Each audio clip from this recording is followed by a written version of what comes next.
Assalamualaikum warahmatullahi wabarakatuh. Kami dari kelompok 1 akan mempresentasikan mengenai penolakan data bagian kriteria NS. Sebelum itu, kami akan memperkenalkan diri terlebih dahulu. Perkenalkan, nama saya Marshalia Fernanda dari Prodi Instrumentasi. Saya Nabila Maulidia Delmina Putri dari Prodi Instrumentasi. Saya Zetria Yasmina dari Prodi Fisika. Saya Dewi Putri Najumila dari Prodi Fisika. Saya Muhammad Al-Bayhaqi dari Prodi Instrumentasi. Saya Rizky Pramutra Ginting dari Prodi Instrumentasi. Saya Lindo Saputra dari Prodi Fisika. Perkenalkan, nama saya Arvin Fauzi Halim. Oke, jadi langsung saja kita mulai presentasi. Sebelum lanjut ke kriteria NS, saya menjelaskan seputar penolakan data terlebih dahulu, di mana penolakan data ini merujuk kepada tindakan untuk menolak data, informasi, atau permintaan yang diberikan oleh pengguna sistem atau entitas lain. Penolakan data ini juga dapat terjadi dikarenakan berbagai alasan semacam kesalahan dalam data, kebijakan privacy, masalah keamanan, atau ketidaksesuaian dengan aturan atau persyaratan tertentu. Penolakan kriteria NS itu sendiri merujuk pada hasil dari uji hipotesis yang menunjukkan bahwa tidak ada perbedaan atau hubungan yang signifikan antara variabel atau kelompok yang diuji.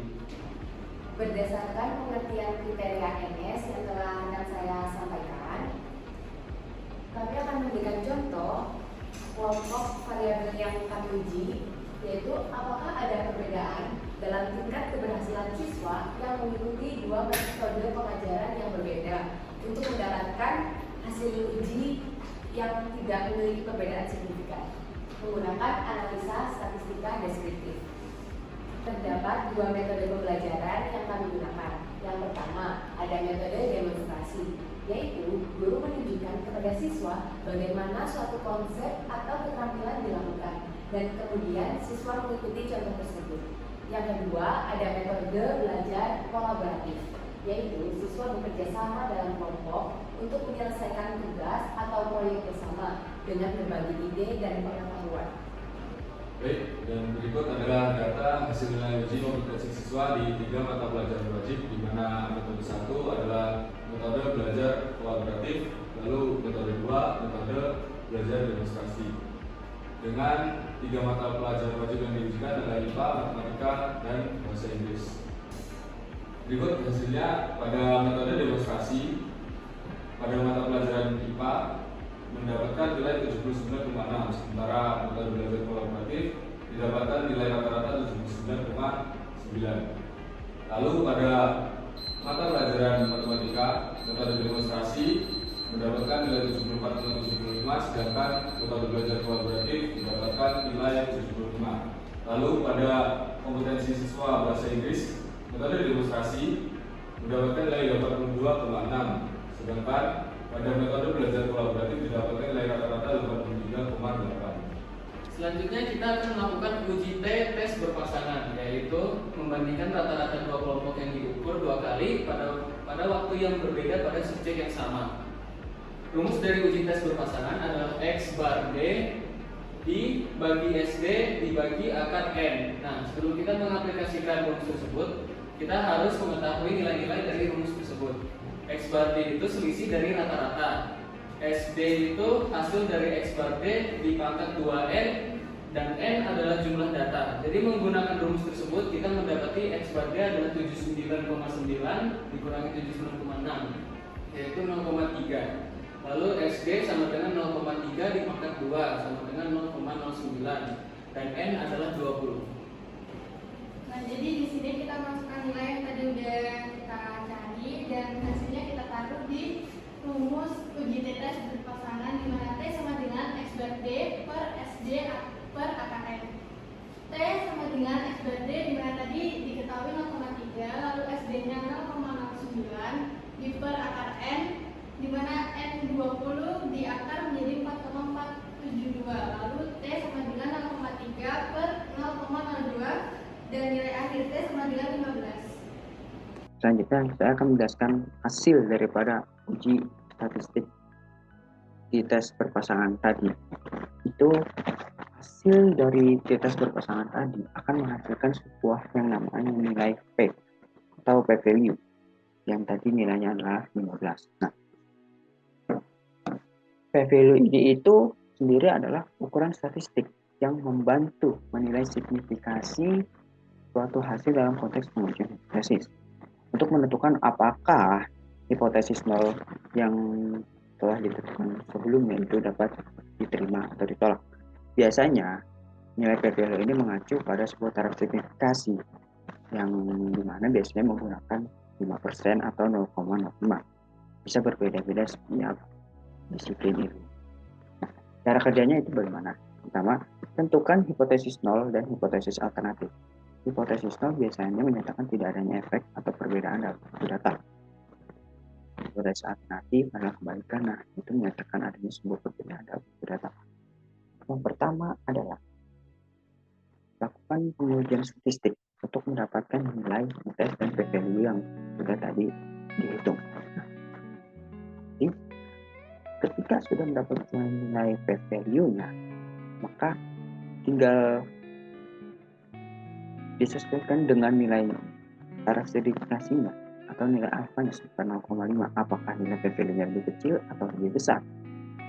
Jika nilai p-value-nya itu lebih besar daripada taraf signifikasinya, maka data itu harus diterima, tidak bisa ditolak, karena taraf signifikasinya itu menjadi tumpuan, menjadi patokan bagaimana, menjadi acuan bagaimana suatu data itu dapat diterima.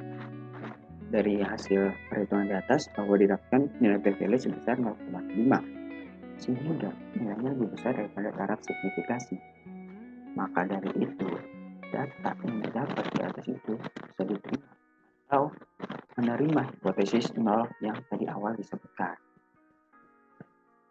Mungkin kalau dari contohnya misalkan dapat p-value sebesar 0,03 dan taraf signifikasi yang sama 5% atau 0,05, karena nilai P-nya lebih kecil daripada nilai taraf signifikasi atau alfa 0,05, maka data yang didapat itu bisa dibilang tidak sesuai atau menolak hipotesis nol yang telah dibuat sebelumnya.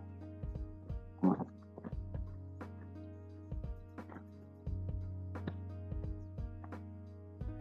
Selanjutnya adalah hipotesis nol. Hipotesis nol adalah pernyataan bahwa tidak ada perbedaan rata-rata sampel atau tidak ada perubahan yang signifikan. Hipotesis nol biasanya digunakan untuk menentang atau menguji data tertentu. Jika p-value lebih besar dari tingkat signifikasi yang telah ditetapkan, maka hipotesis nol akan diterima dan tidak dapat menimbulkan adanya perbedaan atau hubungan antara dua variabel. Sebaliknya, jika nilai p-value kurang dari tingkat signifikasi yang telah ditetapkan, maka hipotesis nol ditolak, yang artinya ada perbedaan dan sifat saling mempengaruhi antara dua variabel yang diterima. Sebelumnya tadi telah dijelaskan oleh rekan-rekan saya sebelumnya dari definisi kriteria MS dengan penjelasan contoh menggunakan analisa statistika deskriptif yang diambil dari dua metode yang berbeda, di mana metode pertama dengan demonstrasi, metode kedua yaitu belajar kolaboratif dan menjelaskan hipotesa nol sendiri, yang dimana uji hipotesis nol tadi menandai hasil suatu percobaan yang tidak menunjukkan perbedaan atau hubungan yang signifikan antara variabel atau kelompok yang diuji. Penolakan data itu sendiri di mana titik data sebelumnya pengolahan lebih lanjut dan disesuaikan dengan karakteristik data. Ketika nilai uji mencapai tingkat signifikan yang ditentukan sebelumnya atau alpha level, hipotesis nol bisa ditolak, yang menunjukkan adanya perbedaan atau hubungan yang signifikan. Jika tidak cukup bukti untuk menolak hipotesis nol, bukan berarti hipotesis nol itu juga benar, hanya karena kurangnya bukti berdasarkan data yang diuji. Pertanyaan yang pertama kami dapatkan dari rekan kami Fauzan. Pertanyaannya, mengapa 0,05 menjadi acuan dalam perhitungan di atas?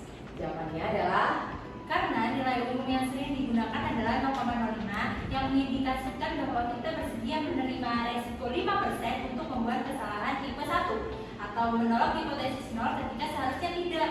Pemilihan nilai 0,05 bukanlah aturan baku atau ilmiah mutlak, tetapi telah menjadi konvensi yang umum digunakan dalam penelitian. Ini mencerminkan keseimbangan antara minimalkan kesalahan tipe 1 dan tipe 2. Pemilihan tingkat signifikan juga dapat dipengaruhi oleh konteks penelitian dan norma dalam satu bidang ilmu tertentu.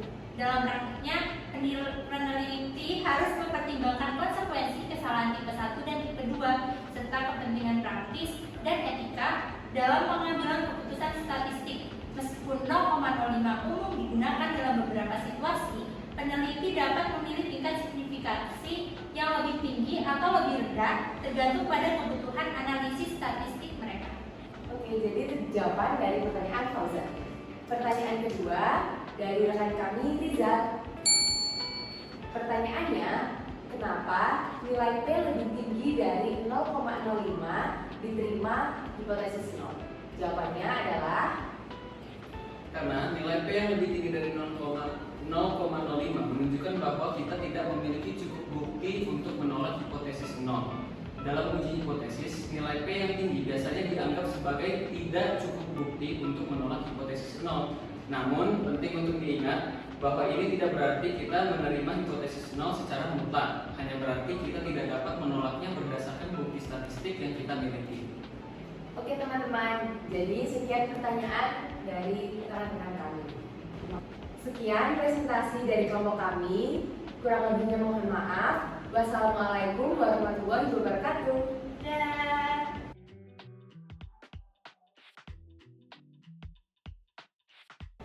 Klik subscribe and like. Kan dia